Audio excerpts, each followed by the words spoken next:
What is going on, guys? Welcome back to an episode of the Young Rich Podcast again. Me and my boy Seth are back in the lab today to discuss a very eventful week 3 in the NFL. Today we'll be discussing a couple key moments, a couple teams who are still undefeated, teams who have fallen to 0-3 like the Cincinnati Bengals that we will get into the future of this episode. But before I get into it, how are we doing today, Seth? Good. Doing good. Busy Happy to day. be here. Busy day for you today. Yeah, busy day with school, and then just came back from the gym, so that was pretty hype. Had a nice day of selling some cards, so pretty productive. Yeah. Anything new? Anything hot? Any cards? Sam Darnold, man. Sam Darnold is selling like crazy. A lot of people are buying Sam Darnold. Big names, CeeDee Lamb, Patrick Mahomes, Nick Bolton, and Trent McDuffie are a couple of guys that have been selling pretty well recently too. Who else? Nick Bolton, eh? That's a good one. I like that. Yeah. Derek Carr. Derek Carr too. There's. I mean, it's been kind of like a reflection of the NFL season. You know what I mean? The guys that are not really selling too much, and then the guys who are, having a few good games here and there, they're selling pretty well. So, all right. But as we are going to get into this episode today, first things first, I did want to discuss, obviously, my glorious King 2.0, Samuel Darnold, goes into Minnesota and beats the Houston Texans at home. Okay, we discussed this previously. Week 1 was a little bit of a troll. I was out here saying Sam Darnold is going to be the truth. He's going to tear up the NFL. And it happened again. Listen, and I want a huge shout out to this Minnesota Vikings defense, right? I mean, listen, Brian Flores is doing one hell of a job from some of the highlights I've seen. And just the way he disguises all these coverages and just throws a lot of different looks and the way he sends pressure. I mean, it's just a huge developed, complicated concepts, right, that he's throwing out there. And Brock Purdy and CJ Stroud both have verbally said after these games that this is the most complex defense they've ever seen, right? And coming for Brian Flores, a guy who in Miami, his head coaching tenure didn't go as planned, So this is great to see a bounce back day for him, but he's just been dominating the NFL. And specifically, I wanted to get into what are your thoughts about the Minnesota Vikings after week 3? I know some people are still low on them simply because Sam Darnold, they think he's going to be on pumpkin alert very soon, right? So where do we rate the Minnesota Vikings after week 3? Yeah, no, I'm pretty high on them. I'm definitely a believer. I said that last week. I feel like a lot of people, whether Sam Darnold stays hot or not, it's the defense. You know what I mean? Defense wins championships. The way just Brian Flores hits these defensive schemes and just the way he tricks these quarterbacks into whether it's cover 0 man and then they drop into, cover 2 and they have Harrison Smith, who's so underrated. I mean, the guy's in his mid 30s, but he's literally playing deep halves on a cover 2 as a safety, lining up on the line like he's in a blitz from coverage. That was so crazy. That's like pretty crazy when you have a guy like that who's in his mid 30s. I mean, Harrison Smith's an all-pro. He's going to be a Hall of Famer when everything's said and done. But it's not like I mean, I was talking last week. I was saying that these guys mesh so well, and they're doing every single part like their roles. They're playing perfectly. You know what I mean? They don't have that one superstar guy who needs to do everything himself and kind of like they run the defense around him. And, they need to move him like a Micah Parsons, like a Myles Garrett, like a TJ Watt. You know what I mean? They don't have one of those guys. They had Danielle Hunter last year. He's obviously with the Texans now. I don't see them having that main guy other than Harrison Smith. And like I said last week, he's older. You know what I mean? He's kind of on the downslope of his career, even though he's kind of, he's one of those guys who really hasn't aged. He's still doing really well. But it's the fact how great this defense is meshing. And another shout out to a guy named Patrick Jones on the Vikings, 4 sacks through the first 3 games. The guy's a menace. He's really, really good. The Vikings have been able to get pressure on the quarterback, mostly because of the schemes, mostly because quarterbacks aren't getting their first and second looks. They're doing their checks before the snap. You know what I mean? They're diagnosing the coverages. They're calling out the Mike linebacker or the offensive lineman and things like that. But then right when they snap the ball, everything changes within a split second. And so things like that, you're getting a lot of coverage sacks. You're getting a lot of guys who are going to be able to get to the quarterback because the quarterback's just holding the ball for longer. I'm pretty sure I haven't if someone actually looked at the statistics, like the amount of runs for a quarterback against the Vikings defense, I feel like I see a lot of just QBs tucking and running when they see they'll snap the ball, they'll do their drop back, and then like right when they drop back, they realize, oh shoot, this isn't Is cover it zero, right? this is cover two, this is cover Right, three or right, right. something like that, and then they just take off because they're like, well, I need to get yards either way, like whether it's a third down or whatever, you know what I mean? And man, Brian Flores is an absolute wizard.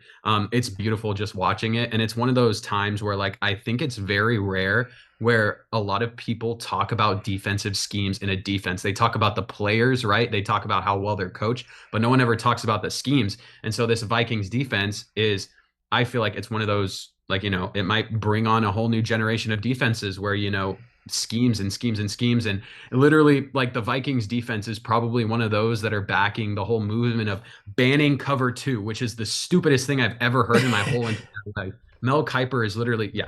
Okay, anyways, we won't talk about that, but banning cover two just because people can't beat it. I mean, that's absolutely hilarious. Like, just because defenses are playing really well, and the league went from like 400, 500 yards passing every single game to like maybe 200, high 200s, low 300s, maybe low 200s. It's not a big deal, you know what I mean? Like, people may get bored of that. I don't. I love defense, you know what I So mean? do I. It's hard nose, like, run the ball, figure it out.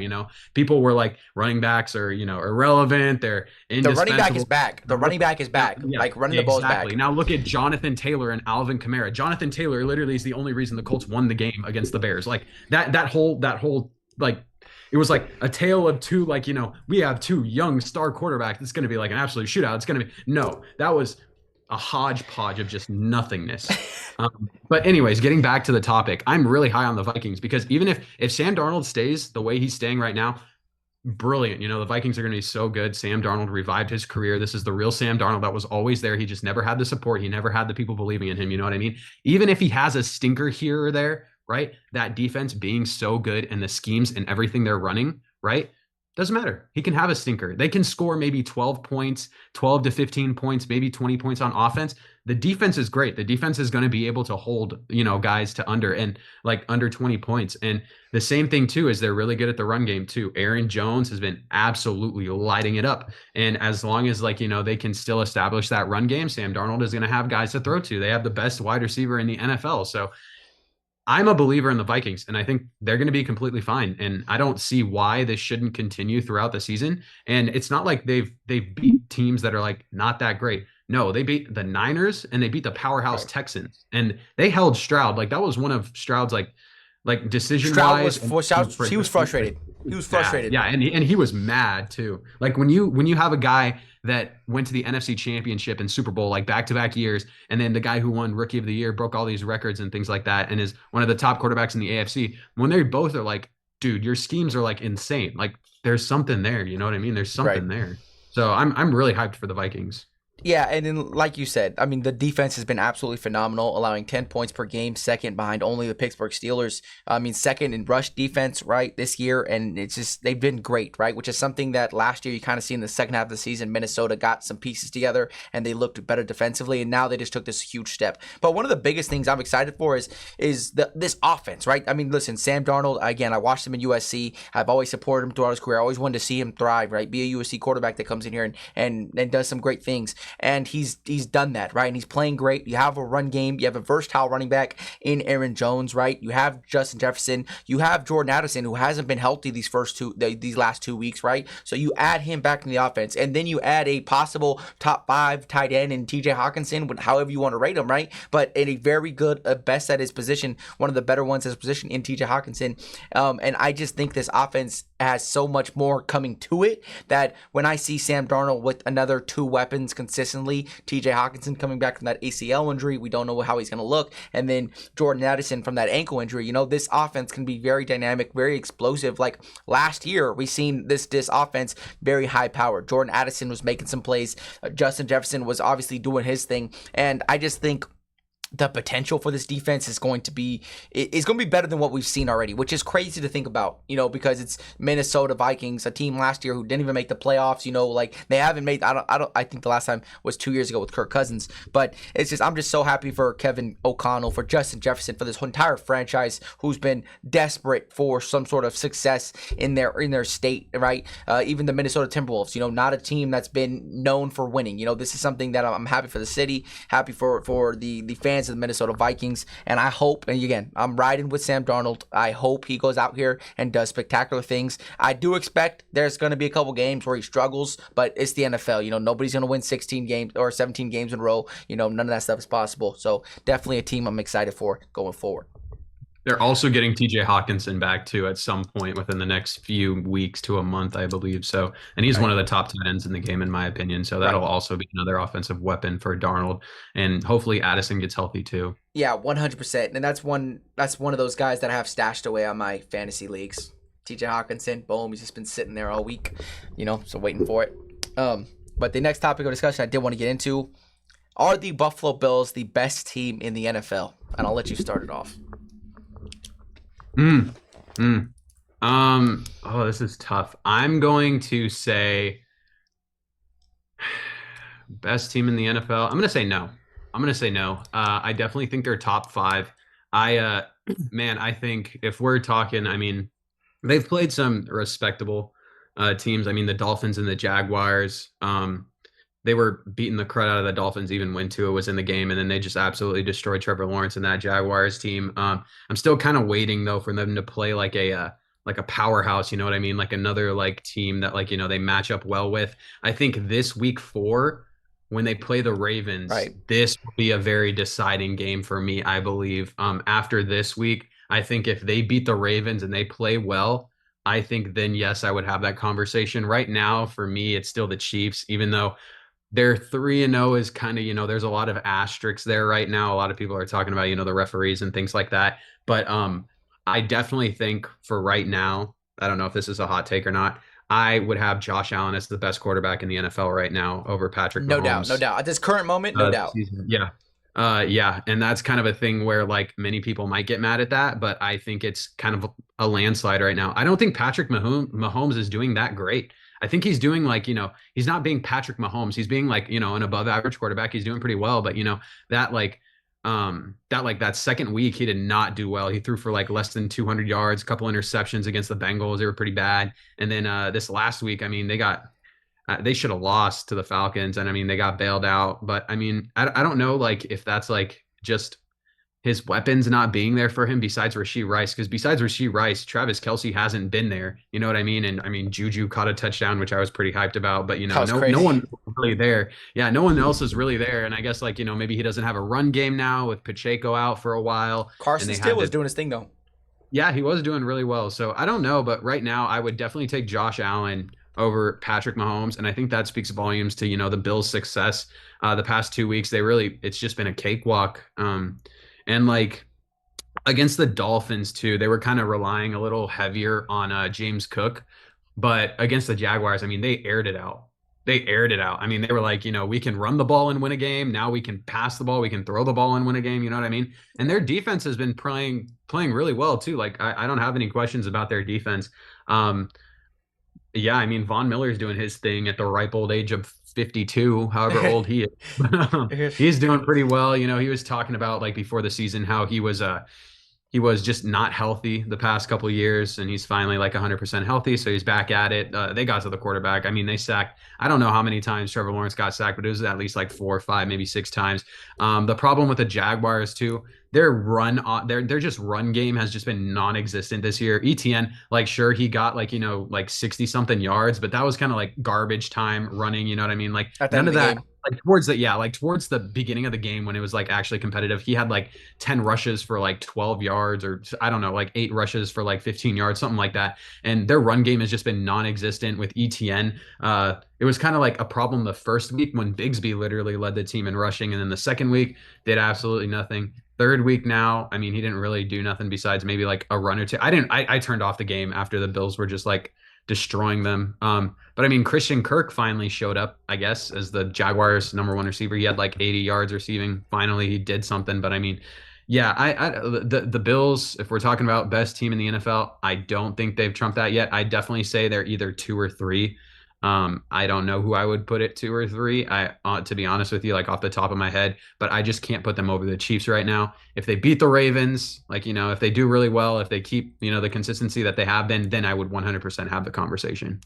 Yeah, and the only reason I am riding the high horse is just because of how great they've looked. And I get it, not Mhm. played very good competition, but they have blown people out of the water. And outside of that, Yeah. all these other teams that we have said are going to be elite and like top contending for a Super Bowl, most of them like are below 500 at this current moment. You have the Cowboys 1-2, the Ravens 1-2, the Bengals are 0-3. You know, so many teams, and then CJ Stroud, that offense hasn't been sparking like we thought it would be this year. You Yeah. know, so there's just a lot of questions out there for me. But I mean, listen, Josh Allen is now taking the lead in MVP odds. He just had 263 and 4 touchdowns, and he still ran the ball particularly well, you know. And they always get this term September champs, like, you know, they start off the year super hot. The first month of the NFL is just great for them. They start off the season on a heater. Everybody gets on the Bills bandwagon again, and then they just get heartbroken towards the end of the season once we get to the playoffs. But this time around for me, the Buffalo Bills is just different. The whole Stephon Diggs, the drama, the him wanting all these touches, all these targets all the time, you know,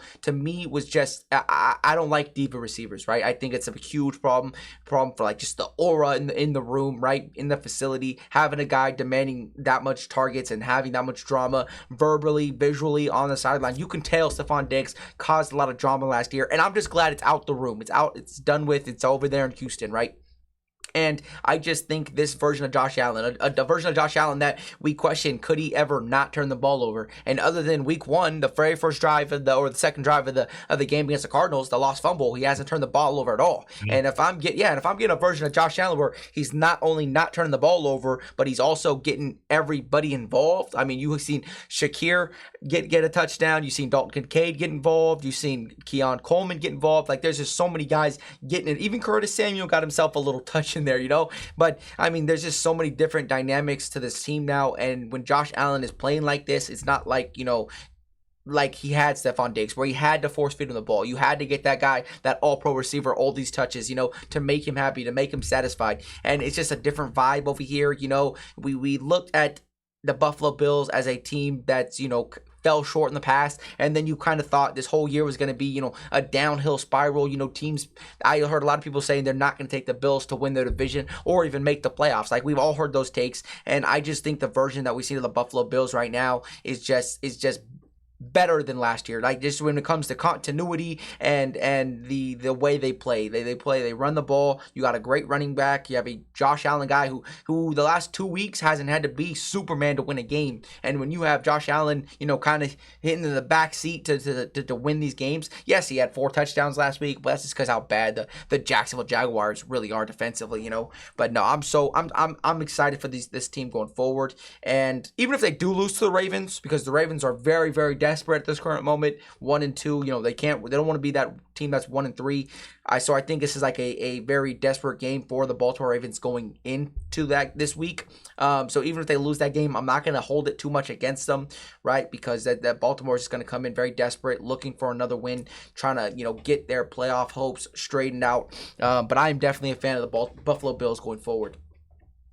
And then another game I did want to discuss was the Washington Commanders beating the Cincinnati Bengals, sending the Cincinnati Bengals to 0-3, right?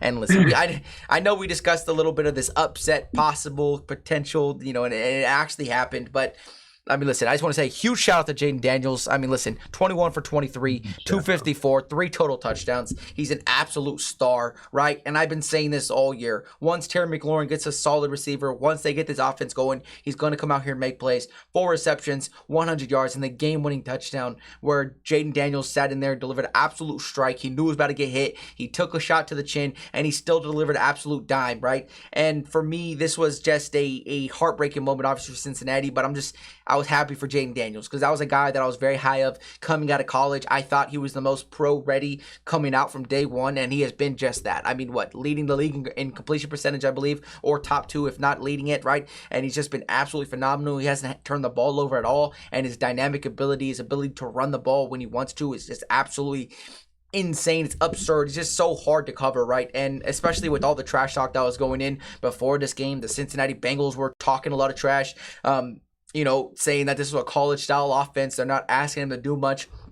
And then obviously you've seen how the game played out, and Jaden Daniels went out there and won the game. But I mean, listen, this is huge question marks for the Cincinnati Bengals, obviously, going forward. I mean, Joe Burrow and that offense finally looked like they got rolling, right? Joe Burrow, 324, 3 touchdowns. Jamar Chase, the guy who is craving this extension, this new money, and now he got himself going. You got T. Higgins back, and this offense finally looks like you're about to take off. And they kind of did, right? But, I mean, again, defensively, you're sitting ranked 26th in points per game allowed and 26.7 points per game. You're 23rd in rush defense, right? And now you're sitting here at 0-3. Your schedule does not get easier. Your next 4 weeks will be generous to you. I believe they play the Panthers and a couple other lower tier teams, right? That they shouldn't be worried about. They should be favorites in the next 4 games. But again, and then once you hit that division, you get into those division games. You don't have a winning record against the Pittsburgh Steelers. You don't have a winning record against Lamar Jackson as a starter. Even the Browns. Like, you're not guaranteed to beat the Browns, who might possibly be the worst team in the NFL at this current moment. So this is a lot of, it's tough feeling, right? It's tough to see, because I was so high on the Bengals, like a lot of other people. I'm so high on Joe Burrow, and I still am, right? But there's just, I mean, it's been completely lackluster for this team. They show up for the Chiefs game and you almost get out that one with a win, and then you play these lower tier teams that you just play down to their level, and then you get absolutely ran. You look like one of the worst defenses in the NFL, and this is just, a terrible situation to be in, not only for the head coach, Zach Taylor, but I mean, I've even heard thoughts about Jamar Chase not wanting to play the rest of the season if they're going to be so damn awful, like if they lose another game or if they start 1-4, like, and there's no way possible for them to believe they're going to make the playoffs. Who says from Jamar Chase, oh, I'm not getting paid this year, so I'm not going to go out here and hurt myself for a losing record, for a losing season, So there's a lot of those rumors flying around as well, but I'm just worried for the Cincinnati Bengals. Obviously, I know if anybody is going to pull themselves out of an 0-3 hole to start the season, it's got to be Joe Burrow. I mean, they were, the team to do it these last couple years, start 1-2, start 0-2, and still find their way to set themselves up for the playoffs. So, again, let me know your thoughts about this game. No, yeah, you said it really well. I actually predicted the Commanders to beat the Bengals. Did I actually believe it would happen? No, it was kind of just like one of those things where, like, when it hits you, it hits you. And I could just see them winning this game. But huge credit to Jaden Daniels, man. 91% completion percentage. Crazy. And 81% completion percentage, 21 for 23, 250 plus yards and a couple touchdowns in the air, and then 1 running. That's insane. That's against, like, one of the teams that is supposed to be a better team in the AFC. And man, I'm just so happy for him. I'm pretty sure we were both kind of like Jaden Daniels, rookie of the year, a little bit above Caleb Williams. I really like Jaden Daniels more than Caleb Williams at the beginning of the year. But man, this was Jaden Daniels coming out game. I feel like he's just going to go up from here. They let him actually sit in the pocket and throw the ball. And that's kind of, what they talked about the first or second week of the season, when they were talking about, we need Jaden to throw the ball more, and we need that more out of him. He needs to develop his pass game if he wants to stay in the NFL, you know what I mean? And no knock to Joe Burrow. Joe Burrow balled out this game. He had over like 300 yards, high completion percentage, like 3 touchdowns, no interceptions. He did really, really well this game. The offense, the whole offense in general was just really, really good. Everyone just did really well. T. Higgins was kind of like, he was there, kind of non-existent-ish. Andre Iosivas, or however you say his last name. That guy's a dog. He was playing really well. He caught a touchdown. He had like 50 yards receiving, like 5 or 6 catches. But man, I like for the Bengals. I mean, their defense just imploded. Like the defense that I saw against the Chiefs compared to this defense against the Commanders, it was night and day. You know what I mean? And once those AFC North matchups come up, I mean, every single AFC North matchup, they're never blowouts, no matter who it is, no matter how good the team is. It doesn't matter if the Steelers have Duck Hodges as quarterback or Mason Rudolph at quarterback, and they're playing Lamar and the Ravens, right? It doesn't matter. The game's always a good game, no matter what. I don't remember last time there was like an AFC North matchup that was a complete blowout. And when the Bengals play the Ravens and the Steelers and the Browns, right? They play all of them twice. You've got to think that they're going to split the series out of At like least. all of those at least, right? And that's another like 4 losses at least. So that's what, 7 losses. And so then you think like, how good the AFC North is, and the Steelers are undefeated right now. The Ravens and Browns are not doing well. They're going to play catch up just like the Bengals are going to play catch up. So this is all just going to be like the Bengals are so behind right now, starting out the season 0-3, that they're going to need to catch up, and they cannot sleep. Like they can't have these trap games anymore. Like this is the last trap game that they can lose the rest of the season, and it'll play out a lot better for them towards the end of the season when the Steelers. I mean, the Steelers' first 7 weeks are kind of like a cakewalk. The Steelers' last 10, like 8 to 10 weeks, they play every Brutal. single top team in the NFL. Yeah. Like it's like insane. It's like Eagles, Chiefs, Ravens, Bengals, Browns, Bengals, Ravens. Like it's insane their schedule at like after their bye week. But it'll be really exciting just watching forward just the AFC North. And I know for a fact they're doing a Hard Knocks on the AFC North like this year. They're going to release a Hard Knocks. They already talked about it. And so it's going to be really exciting watching the Hard Knocks of like all the AFC North teams that aren't the Steelers doing really bad, and seeing like, the trajectory throughout the season and how that's going to be. But if I'm Joe Burrow, I mean, I'm doing Joe Burrow, you know what I mean? Like what he did this game, completely fine, dropping 30 plus points. You need to win games that you score 30 points in. I mean, you have to.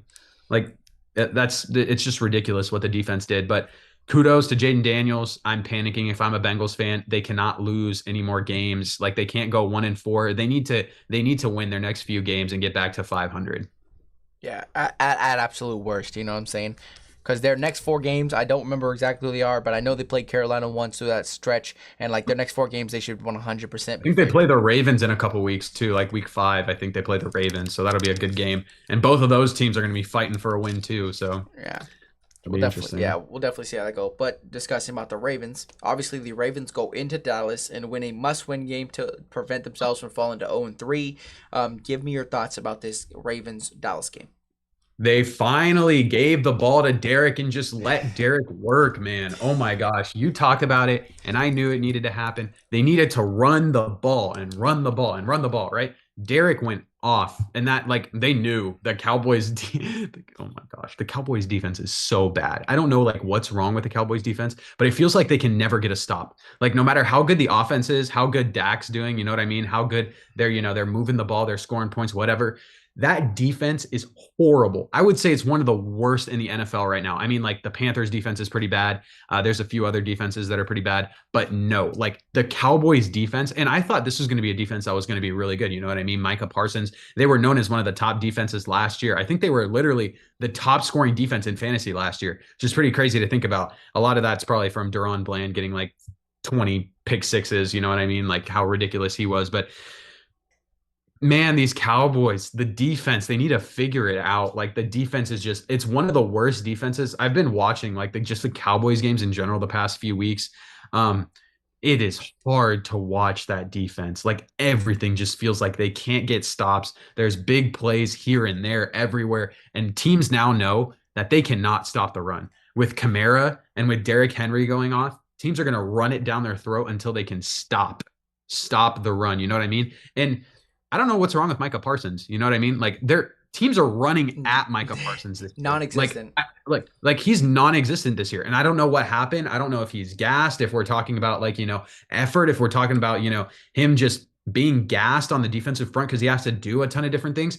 I haven't heard his name. He hasn't had those big splash plays. Teams are literally running straight at him in the run game. I saw it. One of the Derrick Henry touchdowns straight to his side. And he's getting getting taken out of plays. He's over, whether it's him over committing, to setting the edge and just over committing and not ripping and getting through and just shedding the offensive tackle. I think he had a sack the first week of the season. I don't think he's had one the rest of this. Yeah, week 1. But man, it's abysmal. And Trayvon Diggs is getting burned every play. Trayvon Diggs is just washed. I don't know what happened to him. I know a lot of people talked about like, he was one of those guys that are like, he'll get 10 picks, sure, but he's going to give up the most yards receiving in the NFL too.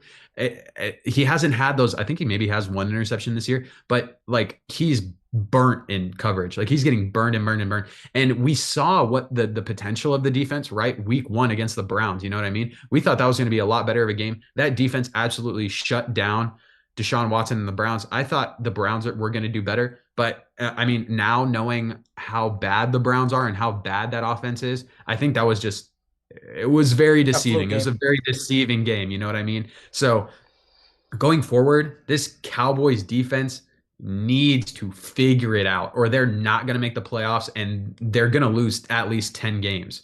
And it doesn't matter like what Dak does. If they can't get a stop, it doesn't matter. They've been down every single game by like 2+, 3+ touchdowns within the first 2 quarters, which is insane. They're playing catch up every single game because the defense is so bad.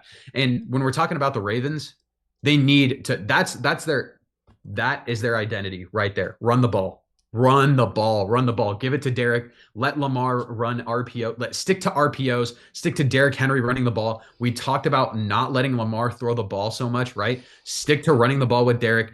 Figure it out on the ground first. That's going to open up your passing lanes, your streaks down the middle of the field, your corner routes, your everything, your play action passes, your RPOs. That's what's going to open it up for Lamar to be able to throw the ball. You need to run the ball first. Don't try to get fancy. Don't try to nothing. No, they found their identity this week against the Cowboys. They need to stick to it. Yeah, and then again, I'm 100% with you. I've been saying this since last year in the AFC Championship game. You brought in Derrick Henry, and you have to establish the run. You have to be a dominant force. You have to be the hammer, not the nail, And they've done that. They did that this week, and I'm happy to see them do that.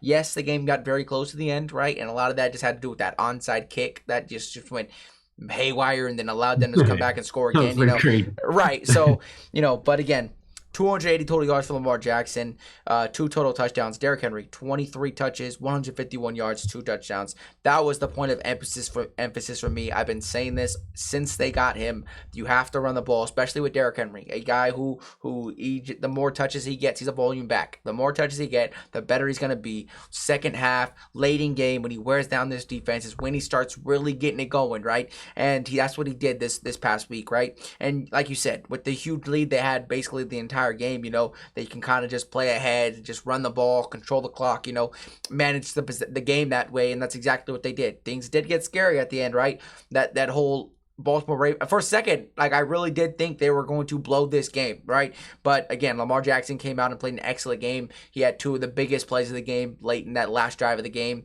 The read option, the jet sweep fake where he pulled it and took off for a big touch, first down, and the other RPO where he threw a first down, right? 2 big first downs in a crucial situation. So shout out to Lamar Jackson, but again, this whole Dallas situation, I mean, listen, Dak Prescott, we knew he was basically the entire offense. 373 yards, 3 touchdowns, right? CeeDee Lamb, again, gets the most attention, but when you kind of get him out of the game, this offense is very one-sided, one-dimensional, You can't run the ball, you don't have any other clear-cut wide receiver 2, Dalton Schultz is there, but he's not really, Jake Ferguson is there, but he's not really like a elite threat, He had a very good game, more because I feel like less attention was directed towards him, right? But this team offensively, defensively does not look good right now. If you're the Dallas Cowboys, I'm hearing a lot of outside noise. I'm hearing a lot of, internal issues. Micah Parsons goes on his podcast every single week after both these past 2 losses and blames other people. He's saying effort's not there. Why do I have to ask a grown man to give me effort and to do his job, And there's just a lot of turmoil, and at the way it's looking and the way they've played, and again, the only great win they had was against the Cleveland Browns, who could arguably be the worst team in the NFL at this current moment with Deshaun Watson and that defense who doesn't look good, right?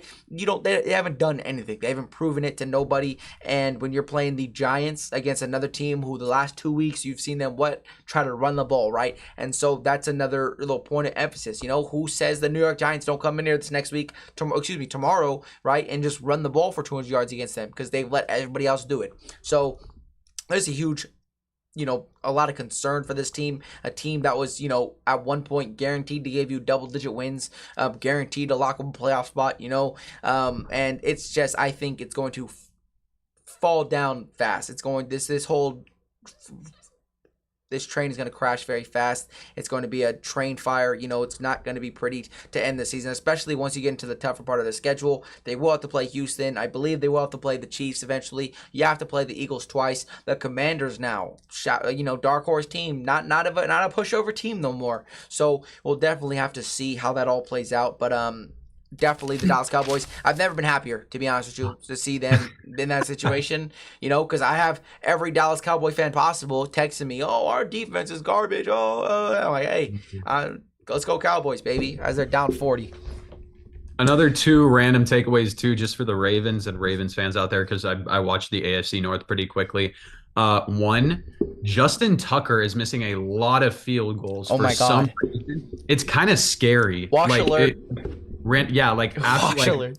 randomly, there's like just something wrong with Justin Tucker, who's supposed to be, the most accurate and one of the greatest kickers of all time, right? You want So to know what that's it just is? You want to know what it is? It's Nick Wright. what do you think? Nick Wright pointed this out. Since the day that he had that altercation with Travis Kelce and they threw his shit across the field, he has not been the same kicker since that day. When they kind of bullied him, I saw that. That's so sad.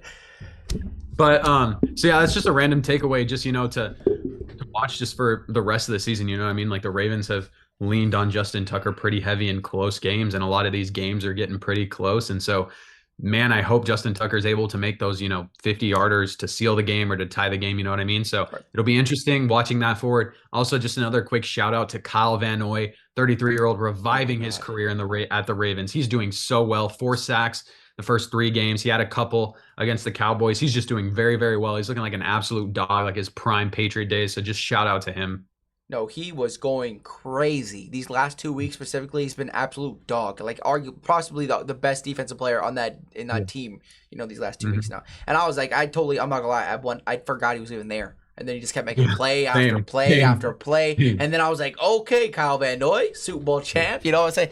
So no, that was great to see him and get in there and make some plays. Specifically, that's what I remember him the first time. He did to the Raiders. That was the one guy that we couldn't block for some reason. Old ass Kyle Van Noy. Yeah. But one of the things I did want to discuss is the talk of the town. I mean, the San Francisco 49ers are already banged up as it is. No George Kittle, no Deebo Samuel. Brandon Ayuk just paid him, and now he doesn't want to show up to play football anymore, right? You don't have CMC.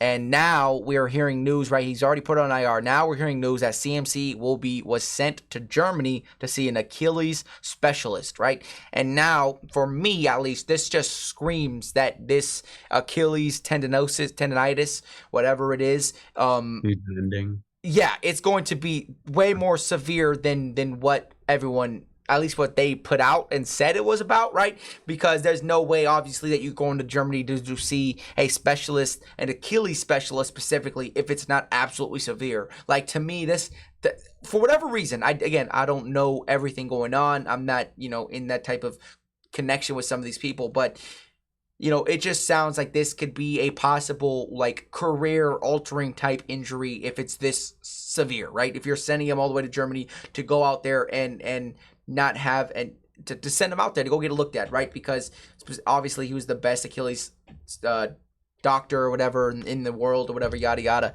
But this just changed the whole. If Christian McCaffrey for whatever reason doesn't come back this season, obviously this changes the entire dynamic of this team, because yes, you'll still get the same sort of rushing production like you've seen Jordan Mason do, step up and come into this offense and be, he's been phenomenal in the reps he's been given. But I mean, just the versatility of Christian McCaffrey into this offense, how Kyle Shanahan used him as a receiving back and just moved him around the entire offense, that just takes away a lot of different aspects to this team, and now you can apply more attention to Deebo Samuel, to Brandon Ayuk, to George Kittle, to stopping that run game, and it just puts a little bit more pressure on Brock Purdy. To shout out to him last week against the Rams, played pretty all right, But yeah, let me know your thoughts on this whole CMC situation. Yeah, so my takeaway is, I mean, the Niners, this is really weird because I feel like the Niners knew how serious this was towards preseason and towards the beginning of the season. And it's really weird how this kind of dynamic just switched out to where Jordan Mason was talking about, oh, I knew I was starting, or Kyle Shanahan was talking about, Jordan didn't know until, like, we told him that just be ready, if like the day of the game or whatever. And Jordan's like, oh no, I knew since Friday, sort of thing. And then now, like, we're talking about like CMC possibly being out for the whole year. The reason he's probably going to a specialist, if I'm going to be honest, is they probably think it's a season-ending injury. He's going to a specialist to see if there's anything that he can do to prevent it from being a season-ending injury, whether it be like a small sort of surgery compared to, like, a reconstructive surgery. I don't know what's wrong with his Achilles, if it's torn, if it's a partial tear, if, he's just having a lot of tenderness there and it's just not healing as fast as he possibly can. And, as a running back, one of your most important ligaments in your body is your Achilles, and like the planting, the shiftiness, everything, it all depends on your Achilles. And so I think that maybe he got a couple of diagnoses from doctors here and he's just going to Germany. Maybe it's a specialist. Maybe he's just trying to figure out how to fix it. And it's weird because I've seen like, clips on Twitter or like just a video. I don't remember where I saw it where CMC's regiment for his health is insane. Like since high school, how his like dad's like, okay, you have to go to bed at like 7 p.m., wake up at 5, whatever, like, IV liquids. He like takes bags of IV like every single day. Like he only eats like super healthy foods, no like gluten, no nothing, like, no processed foods at all whatsoever. And all this stuff, like, you know what I mean? Like all this, it's a lot of like very like strict diet, strict workout regimen, strict health, plans and things like that his dad cemented into him and how he talked about that's what he's doing now. And I wonder like, if that's kind of taking a toll on his body, like, you know what I mean? And if Right. we think this is part of me staying healthy, this is part of me upkeeping my body, you know what I mean? If it worked, bro, you'd be a lot more healthy than you are right now. You're widely known as injury prone. You're just an injury prone guy. Like whether it's like in the Panthers where you got hurt, whether it's like, last year he was healthy. That's great. Whether it's beginning of this year, now he might be out the whole year. You know what I mean? He's injury prone and we know that. And so it's like whatever your workout regimen is, whatever your upkeep your health regimen, things like that, it needs a change. Because if you think that that's like, helping you out and things like that, you got guys like Najee Harris or you got guys like Derrick Henry who are staying so healthy, yet they're a different type of back. I'm going to hit you. I'm going to take hits. I'm going to run you over. You know what I mean? There's a lot Right. of more physicality to their game and they're staying healthy. I don't remember the last time Najee Harris like missed a game. He's just consistent. He's just there. The best ability is availability. CMC can be the greatest running back in the NFL. It doesn't matter if he's not playing. And shout out, rewind the tape. I talked about last week when we were talking about, this Rams game, this Niners game. I didn't think Brandon Ayuk was going to be a big thing. I talked about how I thought Juwan Jennings was going to be that main guy and he was going to have a really good game. He Insane. popped off. Insane. Insane. What's When I said, like, when I said he was going to have a good game, that was going to be their main target to see Juwan Jennings. Never did I ever think 11 catches, 170, 180 yards, a couple touchdowns. I did not think that. No, I thought like maybe like 5 catches, 70, 80 yards, a touchdown here and there. You know what I mean? He'll be the leading receiver. But yeah, I mean, a huge step up for Juwan Jennings. I mean, absolute W.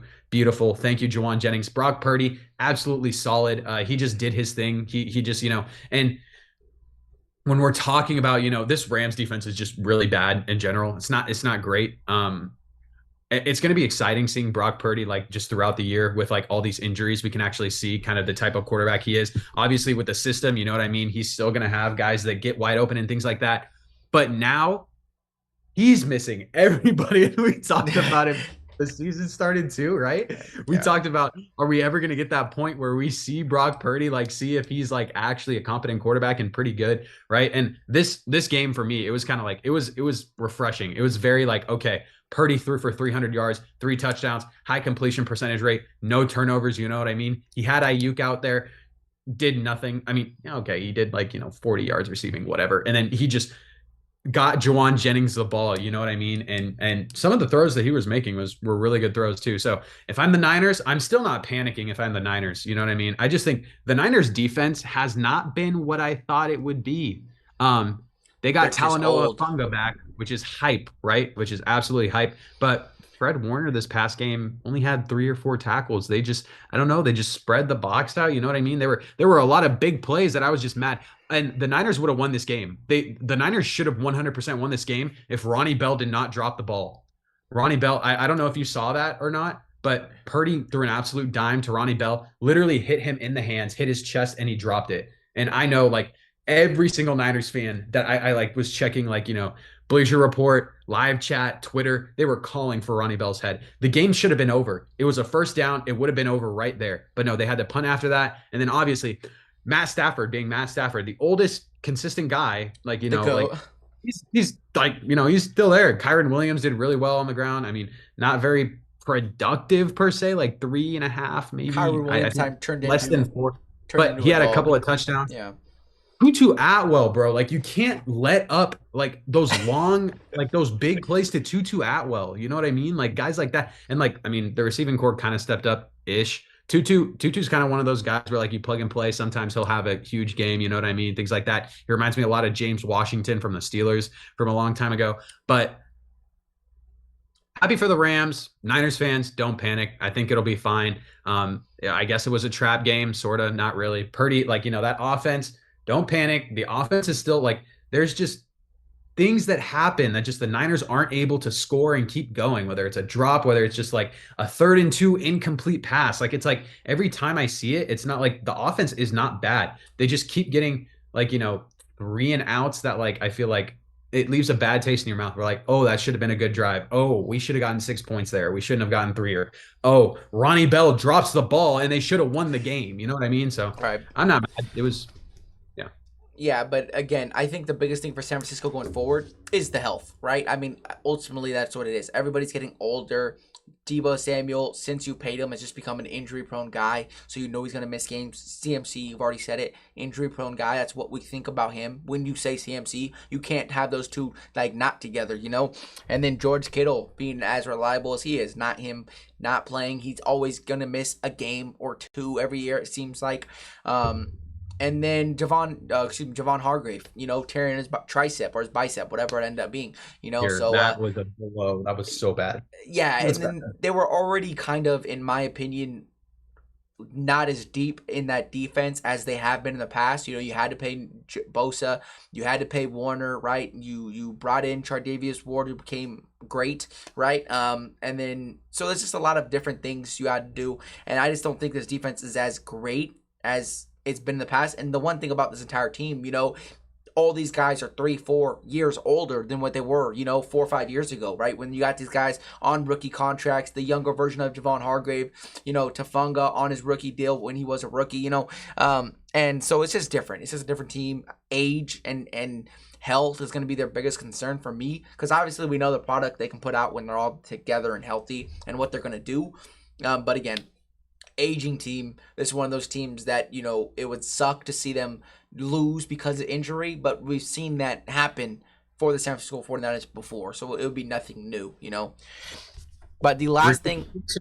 We need Ricky Pearsall back. That dude, I heard in minicamp he was getting pressed up. He couldn't get off the press. And I saw it too. He didn't do anything. I heard Xavier Worthy 2.0 is what I heard. So better than Ronnie Bell. So. We hope.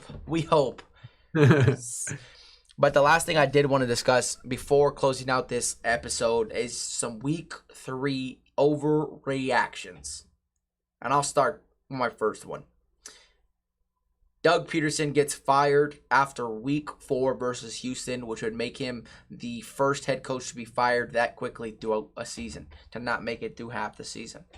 If you go into, you're already 0-3, right? You kind of had a miracle run when you played the Chargers in the playoffs. You had that 4-pick first half from Trevor Lawrence. You managed to come back and win, And then last year, it looked so promising, And then everything just fell apart once Trevor Lawrence's health comes out. And I feel like if you go into a situation where you go to Houston and you get blown out again, right? Because the only game you didn't really get dominated or choke a lead was against the Browns, and even then they still beat you, and the Browns look like the worst team in football. So there's a lot of red flags, and if you go out here, and this is a game where, listen, the Texans just got held to the bare minimum and got their asses whooped against Minnesota in that defense. They are looking for a get-back game. Tank Dell wants to get going. Nico Collins, they're comparing him to Andre Johnson. Joe Mixon, he's supposed to come back this week possibly. Stephon Diggs still. Like, this team is looking to get going offensively, and if they come out here and blow the Jacksonville Jaguars out,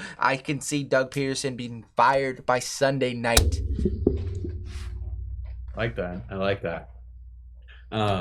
Yeah, I like that. Mine is Andy Dalton is legit. His career is revived, and the Panthers are going to rip a win streak, and they're going to get back to 500. Bryce Young will not see the field again this year. That is my You know overreaction. what? I'm not even mad at that. I'm not.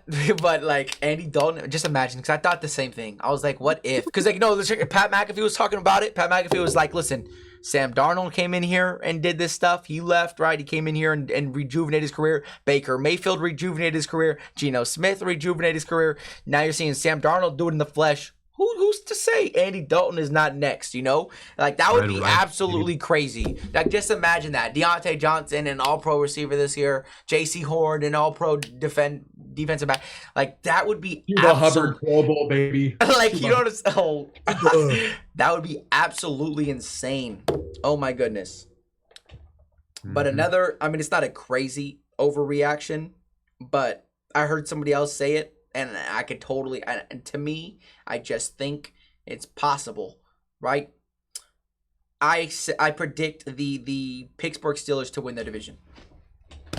You're There we go. starting off. I You're love starting that. off. I love Listen, you're starting off to a 3-0 start, right? George Pickens is looking like a legitimate top 10 receiver. That's what he's able to do, right? Running the ball has not been great, right? You're still working out that offensive line a little bit, but you're getting through it. You have the soft part of the schedule, which everyone said you had to dominate to make sure that back end didn't hurt you, and now you're doing that. The Baltimore Ravens are 1-2. They're fighting from behind. The Cincinnati Bengals are your second, like the third threat in that division. They're 0-3. You have a 3-game cushion, right? And I just don't see a way with how Justin Fields has been playing, not turning the ball over, using his legs. He's making a couple big throws a game. I feel like last week was his best game as a quarterback. He made some very good throws, timely throws down late in the game, right, to ice the game. And I still think Justin Fields, he can continue to get better. He can continue to improve, right? I kind of have some, look at this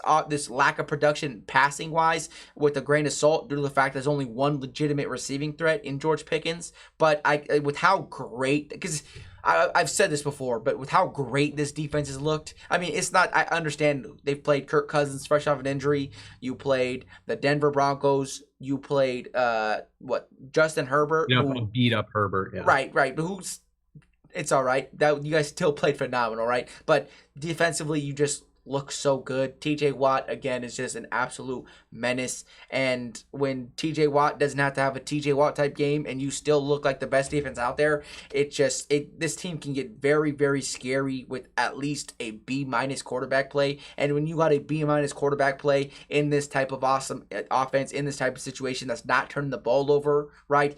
I just think this team can get very, very scary. And I wouldn't be surprised if they can get in there, pull off 10, 11 wins, and win the division. Yeah, I love that take. Just knowing the Steelers so well, they finally just let Fields use the middle of the field to throw the ball. If you look at his passing chart, week 1, even week 2, compared to this week, they use the middle of the field so much. And I've been telling everybody this. They finally got Calvin Austin the ball. They figured out how to I get saw him the that. ball in space. I literally have been talking about this guy since last year and how Matt Canada literally just used him as this guy ran like a 4.2 something 40-yard dash. And Matt Canada just wants to use him for end arounds, like a little gadget guy. The guy is good. He's a good player. He just needs to get the ball, and you need to get the ball in space and just let him rack. You know what I mean? And I was talking about this like since the beginning of the season, everyone's like, oh, like Pickens is the only like, legitimate receiver, whatever, which I still think. I don't think Calvin Austin's like a great guy, but he's one of those guys where he's like a spark plug. Get him the ball and just let him work. And they finally it was beautiful. Like a tear in my eye just watching Fields drop back, sling it to the middle of the field. Calvin Austin catch the ball and rip it for a 55-yard touchdown. That was like, it brought a tear to my eye because I don't see huge plays like that. I don't see them throw the ball over to the middle of the field, and they haven't been utilizing Calvin Austin the way I wanted them to. So that was like 3 things right there where it was like the perfect trinity. I was like, oh my gosh, this is like, this is legit. It put the switch in me as a Steelers fan. I was like, oh my gosh, like I love you, Arthur Smith. Like this is completely different from like week 1 and week 2. You know what I mean? This is And the it was greatest huge. day of my life. This is the Yeah, greatest day of my literally. life. It was beautiful just watching it. One more hot take for me, right? It's going to be another quarterback situation. I'm going to say the Tennessee Titans are going to bench Will Levis, and Mason Rudolph is going to come in, and he's going to take the Titans to the playoffs. You know how crazy that'd be? Because again, that's not the first time I've heard that. Like legitimately, I forget who it was. I was listening to somebody, but they were talking about that same situation, Mason Rudolph, and what he was able to do in Pittsburgh in kind of a limited offensive, like Mhm. skilled position. But Tennessee's got that talent. You know what I'm saying? Tony Pollard, Taj Spears, still have Ridley. Calvin Ridley, D Hop. So that would actually be crazy. But I love stuff like that because you just sprinkle in obviously. Jacksonville still 0-3. Colts still 1-2. So who knows? Because obviously the head coach has been calling for Will Levis's head every week. Blaming him for basically how poor they've been and how bad they've been. So clearly not everybody's happy in Tennessee, which is again, it happens. But with that being said, that was the end of today's episode. Hopefully, y'all enjoyed today's content. We will be dropping our weekly pick'ems and player props for this week. They will be going up on our TikTok tomorrow before the game. If you are interested in trading cards, collecting cards, or just talking about cards in general, go check out Seth's TikTok. It's always going to be in the description below. And with that being said, if you watch this on YouTube, like, comment, and subscribe, and turn on post notifications. And if you're listening to us on Spotify or Apple Podcasts, make sure to like and follow the show. Give it a 5-star rating as it helps the algorithm. And with that being said, we out.